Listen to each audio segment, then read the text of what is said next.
Hello everyone, welcome to the channel and to today's video. Today we are going to tackle a nearly blasphemous question. Indeed, in a world of official Egyptology that is aging a little bit and seems from time to time to be out of breath. The question of the construction of the Great Pyramid remains the #1 subject that leads to controversy. This subject, we bring him a multitude of potential answers, and among these answers, very recently we were told about the Merer Papyri, which would be undeniable proof of knowledge of the construction methods of the Great Pyramid. And today we are going to see why Khufu did not build the Great Pyramid of Giza if we only refer to this answer that is given. The Merer Papyri, Red Sea Papyri, Khufu Papyri, whatever term can be attributed to these documents. And in this video, we are going to couple two data sources. The first one is the Science Grand Format Report, broadcast on France 5, and the second one is the original source, the work of Pierre Tallet and his teams, dedicated to the Papyrus of Merer. So, you saw that I took all my little notes. We have inside more than 170 pages of text. And it is on these texts that we will base ourselves today. To demonstrate that, compared to what is officially said in the media, that is for the second part of the video. Well, Khufu did not build the Great Pyramid of Giza. And right now, I draw your attention to the fact that this entire video will be based on interpretation, the interpretation that was made in this work. And if I want to draw your attention to interpretation today, it's because on one hand, it's a term that will come up very, very frequently, so that you really understand how it works. But also so that we understand well that what is written in the book, in terms of comments and analysis, what has been said in the media, it's only interpretation, and it's not at all linked to the factual content of the papyrus. As usual, before we start, I thank you for your loyalty. Don't hesitate to subscribe to the channel if it's the first time you've come across my videos. So without further ado, let's dive into the Papyri of Merer, which, due to their content, reveal no secrets about the supposed construction of the Great Pyramid of Giza by Khufu.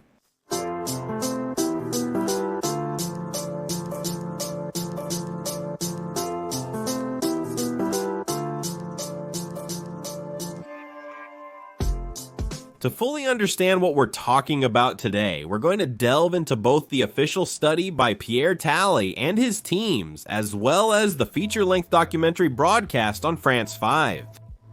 First of all, it's important to remember that the work done by Pierre Tallet and his teams is absolutely incredible, whose legitimacy and seriousness would remain completely intact if we remove the conclusion, which is not supported by any element present in the papyrus.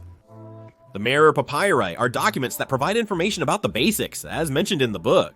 These papyri, which consist of 48 glass plates for 800 different pieces, are descriptions of block transport operations that took place during the floods from early August to late November. The papyri offer comprehensive details on the rhythms, crews, and routes, nearly every aspect. But not once do they mention the construction of the Pyramid of Khufu.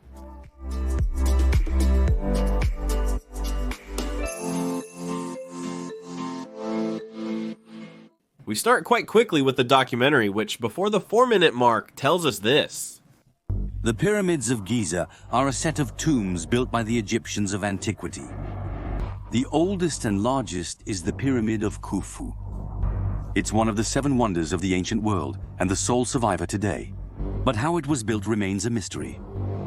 How, 4,500 years ago, could men have built a structure of this size? So I wonder, in what way is it really a problem to also admit that its function is a mystery? Why would its construction alone be one?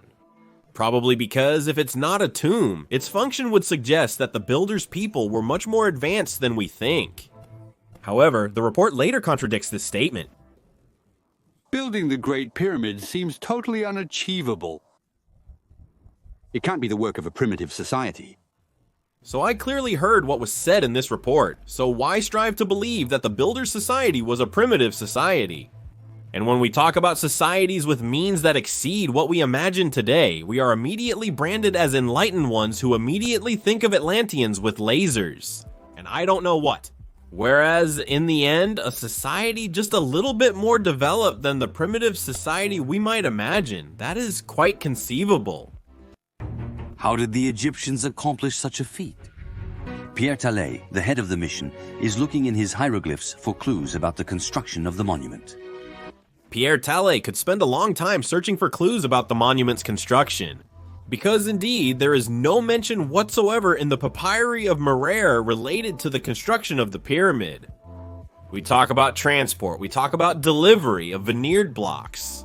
Yes, and again, yes, 100%, but anything else, no. It's clearly mentioned in the book, page 39, when one can read that nothing is said about the purpose of the trips. So, I'm not making it up, I repeat, it's written in Pierre Tallet's book that nothing is said about the purpose of the trips. At that point, I understand it's a report, but why believe that the analysis of the Merer Papyri would provide any answer about the construction of the monument? So, the answers that would be provided are simply interpretations, and at that point we are only in the speculative. And this purpose of travel, which is not mentioned in Papyrus A, is also not mentioned in Papyrus B, which will be analyzed later in the book, and which contains even more information about the routes. But once the journey is made between Tura and Aret Rufu, the meaning of which is still to be determined. Although it is considered to be the construction site of the Great Pyramid, well, on that, we don't have any more information. So, I repeat, the purpose of the trips is not mentioned in the papyrus. The French archaeologist wants to make sure that the document is indeed about the Great Pyramid. He is looking for the mention of Pharaoh Khamon's Cheops Rufu in ancient Egyptian, and he finds it in a specific hieroglyph called cartouche. So if I follow this logic, the mention of KH1 Cheops means that the papyri are related to the construction of the Great Pyramid. That's right, I find this reflection quite interesting. In 5,000 years, a mention of Emmanuel Macron in a document about transporting materials for the Eiffel Tower's 2017 renovation will suggest it was built in 2017. No, it is this logic that is applied to the mention of the pharaoh Khufu in the Russian papers. Pierre? Thales is also looking for proof that he is indeed about the pyramid. The small triangle is shaped like a pyramid. Its original name is Aret Rufu, the horizon of Rufu. A little later, we talk about Aret Rufu, which means the horizon of Rufu, the horizon of Cheops. We are talking here about a pyramid drawing, which would prove it. It seems quite logical indeed. However, this does not explain that it is about the construction. We are here in a pure interpretation of a testimony, which is, scientifically speaking, quite far from any proof. We can quite imagine that the Giza plateau could be represented by a pyramid simply because the pyramids are already there. Speaking of construction and Khufu, there is also his half-brother Ankaf, who is responsible for the construction site of the pyramid. He is mentioned quite quickly in the book on page 44, but on the very next page it is clearly written that, although it is not explicitly stated, this character could. 3 dots and the text continues. This shows that, according to the papyrus, we don't really know who Angraf is. Without evidence in the text of the papyrus, the origin of his role, Angraf, half-brother of Khufu, is detailed. Was a concept explained in 1942 by George Reisner, an American archaeologist who died just a few months after the publication of the book, The History of the Giza Necropolis. In the papyrus comments, Ancraft is mentioned as the director of all the king's works, with the difference that this title is not brought by the papyrus themselves, but by someone else. Over 70 years ago, this famous George Reisner. I want to point out that the issue here is the interpretation and conclusion of content that is about something entirely different. The content for its part is extraordinarily studied and could not be more legitimate. We are facing a daily writing in an empty board made in advance, in which we see the ink decrease as the writings progress, or even boxes too small for what there was ultimately to write in them. The author, Pierre Tallet, tells us that the vocabulary is poor and repetitive with no more than 100 different words, essentially terms of navigation and block movement. His team of 40. Workers must transport several thousand tons of stones on the Nile. The final destination of the cargo is the site of the Great Pyramid. This discovery demonstrates the central role of an island and boats in the construction of the monument. I disagree with that. This demonstrates the central role of an island, indeed, and boats, indeed, in ancient Egypt, period. The construction of the pyramid is not mentioned in these logbooks. Pierre Tallet will analyze this incredible journal in an attempt to uncover the secrets of the pyramid's construction. As mentioned, attempting to uncover the construction's secret isn't worthwhile. In any case, not with these papyri at hand, because no mention in the papyri talks about the construction of the Pyramid of Khufu. There is nothing.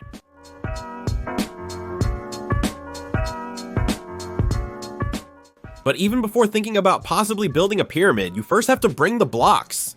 Simulations were carried out using the interpretation of ancient frescoes. Before building, rebuilding, reconstructing a period boat, his idea is to build a wooden boat, according to the techniques described by Mereux. A stone extracted from the same quarry as at the time will then be transported by sail on the Nile, before being hoisted to the foot of the pyramid. But every summer, the rains raise the river level. It widens and is only 500 meters from the site when... I hear that every summer the rains raise the river level. We really understand here how much we take the viewer for a 6-year-old child. We are still talking about Egypt with a so-called modern climate that is extremely dry, extremely hot during the months of the supposed vintages. So obviously it's not the rains that raise the river level. So we need to stop treating the viewer like a child and at least take the time to explain to the audience how it really happens. The floods of the Nile are the result of the unification of the White Nile, which starts from Lake Victoria, and the Blue Nile, which starts from Ethiopia, and it's the Blue Nile that actually fills with water following the spring rains. Let's be precise, but it has nothing to do with the possible climate in Egypt. So in this report, I also discovered that there is ultimately an origin, let's say in quotes, to the Egyptological vision. And this problem may come from what Mark Lehner says after 20 minutes of reporting. What interests me is not so much knowing how the Egyptians built the pyramids, but how the pyramids helped to build Egypt. One of the most prolific Egyptologists of his generation admits he doesn't care about how the pyramids were built. Notice these practices. At least he will never have provided an answer, since he is not interested in it. If he's not interested, we're still far from finding the answers we seek. In short, let's get back to the so-called simulation, as in the old days. With hand-carved blocks, that's fine. We've made period boats too, and it's good. When the 2.5-ton block needs to be moved onto the boat, we use a crane. So obviously the demonstration stopped there. And despite the well-intentioned efforts of the little hands that worked on it, this exercise too will prove nothing at all. Using the techniques of the Egyptians, as they say in the report, means what it means. And until proven otherwise, a motor crane is not a technique of the ancient Egyptians. When they can place as many blocks with this crane, it will not constitute any demonstration of anything regarding the movement of the blocks.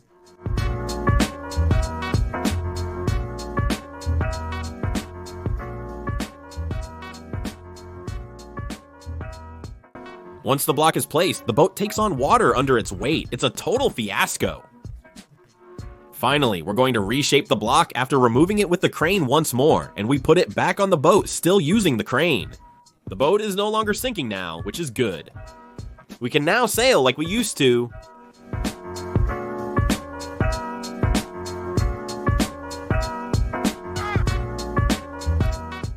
Since transportation is now the topic and the only topic, let's focus on that.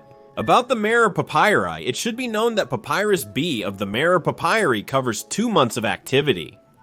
So out of the supposed 20 years of construction, we have a text of 2 months, which is 0.8% of the total duration or 3% of the total duration if we only count the flood months that allow for block transportation. And from these very low percentages, we deduce how the pyramids were built. While it's far-fetched and not yet scientifically feasible, there is a passage I found extremely interesting. It talks about the volumes of bread delivered each month, and I was struck by the terms used. You'll see why. In this analysis of the volumes of bread delivered, they even go as far as estimating the degree of refinement of the flour used. That's to tell you, if everything is highly detailed, this capacity for detail, it is based on several proven historical sources concerning bread rations from the Middle Egyptian Empire, Greek soldiers, and then Roman soldiers. And yet it is clearly stated that it is tempting here to try to see what this volume of bread can correspond to.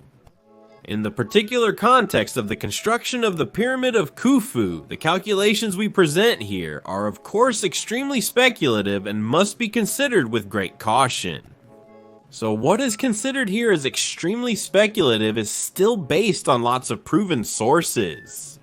So, dear followers of the channel, I simply allow myself to ask the following question. What is the level of speculation when it comes to the construction of the pyramid when it is never mentioned in the Papyri?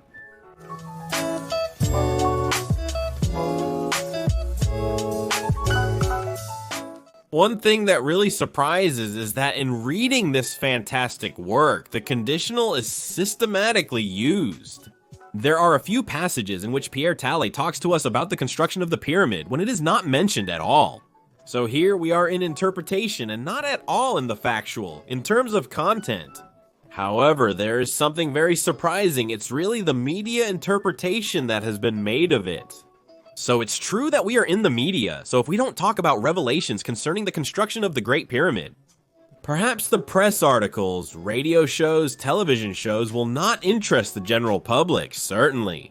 However, there is a gigantic gap between the reality of the papyrus content, which I remind you, as we said a little earlier in the video, is limited to simply describing transport routes of blocks from one place to another.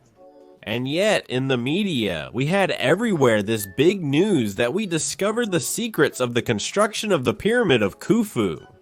However, it has nothing to do with what we've been discussing for several minutes now. And in terms of interpretation, we will also see the synthesis of the information that is given in Pierre Talley's book. This synthesis, it tells us this. It tells us that despite their repetitive and fragmentary nature, these two logbooks, which undoubtedly continuously recorded the activities of the Mirror's crew, have exceptional historical value. And we will be careful, you and I, about the vocabulary that is used in relation to the reservations that are expressed about the synthesis of the document. And yet they are completely obscured by the media. And we will say the public version of the Mirror Papyri, so these papyri, we continue the synthesis, indeed offer a unique testimony, although indirect. It's well specified? So already that a testimony does not really have objective value, there, in addition, it is well specified that it is an indirect testimony on the construction of an extraordinary monument. However, afterwards, it's specified the Great Pyramid of Khufu. However, if we disregard the interpretation of the Aratrufu symbol present in the papyri as a pyramid, if we disregard its interpretation, we can imagine many other things. I'll give you a simple example. Let's imagine that the pyramid drawn in the papyri actually means stop Rufu, but instead of representing the construction site of the pyramid as it is currently interpreted, we could very well imagine that this is the representation, renovation, and reuse of the pyramids that are already present. Both are just as valid as the other. So, definitively deciding that the transport of the blocks is intended for the construction site of the Great Pyramid of Khufu, that is not a fact proven by the content of the papyri. I repeat once again, it's simply an interpretation that is based on an initial assumption that we are trying to prove. But if we go the other way around, that is to say, we accumulate all the elements present in the papyri of Merer. To draw a potential answer from it, we realize that the answer will not concern any construction site, nor even a renovation site. I want to specify that. So I'll start again. Indeed, these papyri offer a unique, albeit indirect, testimony on the construction of an extraordinary monument, the Great Pyramid of Khufu, and all the facilities associated with it. The author continues by saying that the Pyramid of Khufu, is clearly under construction at the very moment the documents are being written, and the person holding the document on this occasion, probably Inspector Merer himself, is undoubtedly an eyewitness to the work in question. Unfortunately, nothing is said. Listen carefully. Unfortunately, nothing is said. The construction techniques used are currently the subject of passionate and contradictory debates. I repeat, it is written in black and white. Nothing is said, unfortunately. The construction techniques used are currently the subject of passionate and contradictory debates. Page 28, where the author tells us that Papyrus B is certainly the best preserved. It is entirely devoted to the description of the operations for transporting limestone blocks from Thuras to the Pyramid of Khufu. We are discussing the Pyramid of Khufu, not the construction site of Khufu. As we mentioned, there are several places in the book where Pierre Talley tells us towards the construction site of the Great Pyramid, while this is not mentioned at all in the papyri. In the papyri, there are simply descriptions of routes. And it is only afterwards, during the interpretation comments, that we talk about the construction site of the Great Pyramid. But when we take a small step back, we realize that when we analyze all of this, if we simply do a term replacement, that is, we will remove the term construction and replace it with the term renovation. Well, all of this will have exactly the same relevance. We have a whole other story. So, I'm not saying that Pierre Tallet and his teams are completely wrong. I'm just saying that when we analyze and interpret the papyri of Merer, the papyri of the supposed construction of the Great Pyramid of Khufu, we can interpret it in a completely different way. That doesn't reinvent the wheel, that doesn't say anything, that simply uses the same factual data, and which will give another story, which when read will be just as coherent. However, something bothers me slightly. If we have before us an absolutely revolutionary production as presented by the media, I ask myself two questions. The first one is, and I may be wrong, and I invite you to leave a comment to provide the sources if by chance you have them. The first question I ask myself is why this analysis of the papyri has not found an official scientific publication. I found no source on this. If you find one again, don't hesitate to put them. And what I just said will go straight to the trash. The second question I ask myself is why was the edition self-published? A work of such magnitude to which Mark Lehner, for example, who was one of the greatest Egyptologists of his time, contributed. Why wasn't it published by a real publishing house, with a much larger impact, and why? We're dealing with self-publishing with an extremely limited reach given the framework in which all this is done. The French Institute of Oriental Archaeology self-published this work. Be careful not to misrepresent my words. This book, I love having it in my hands, and I am extremely happy to have procured it because it's a magnificent object. Inside there are maps, boards, there's even a reproduction of papyrus. In short, it's something absolutely superb. It's a magnificent object. Why isn't all of this published by a very large publishing house in several languages?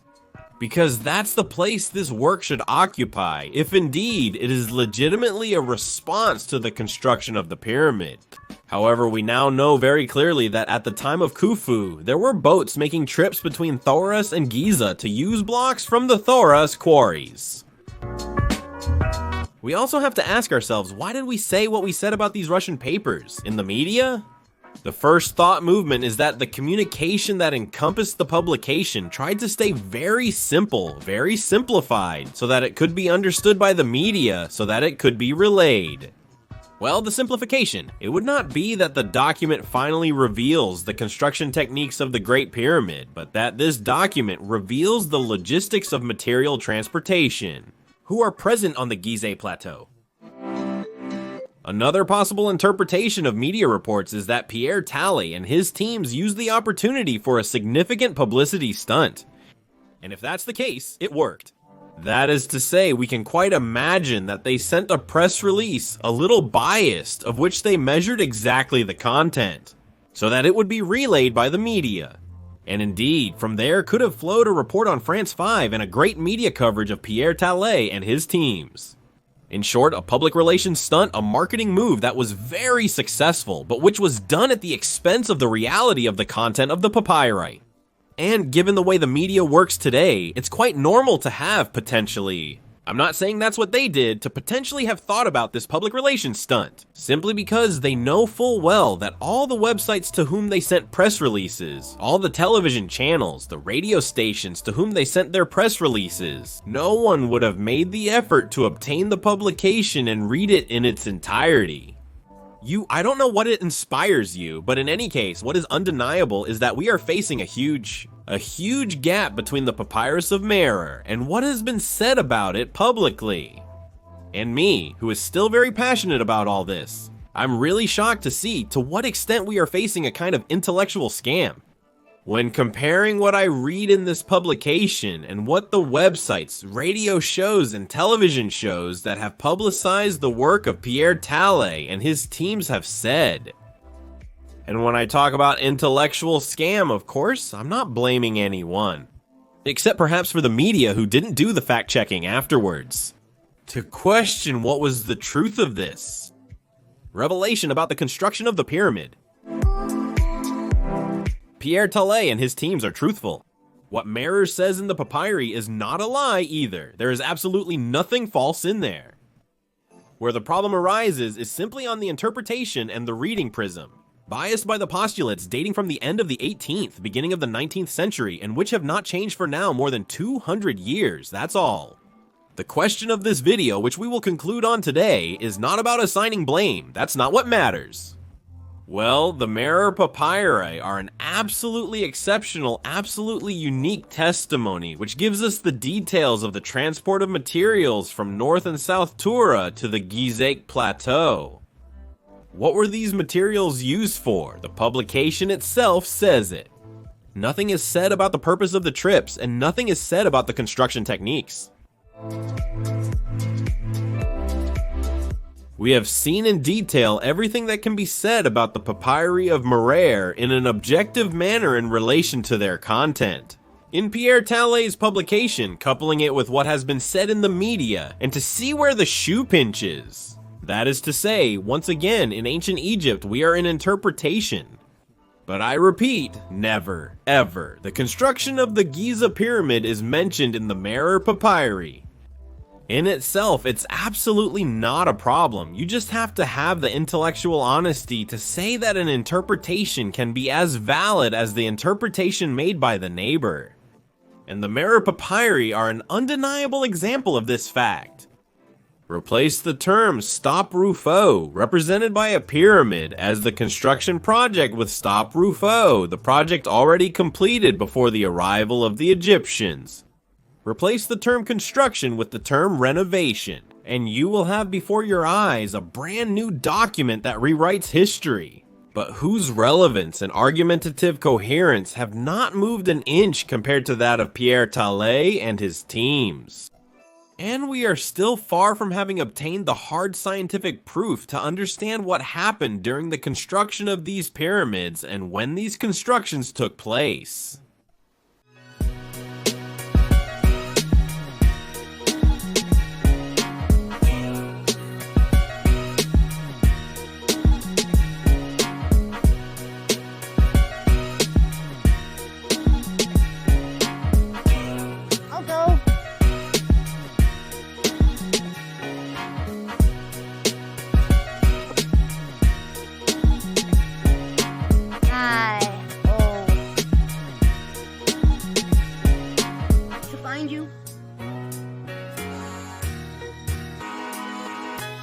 Find you?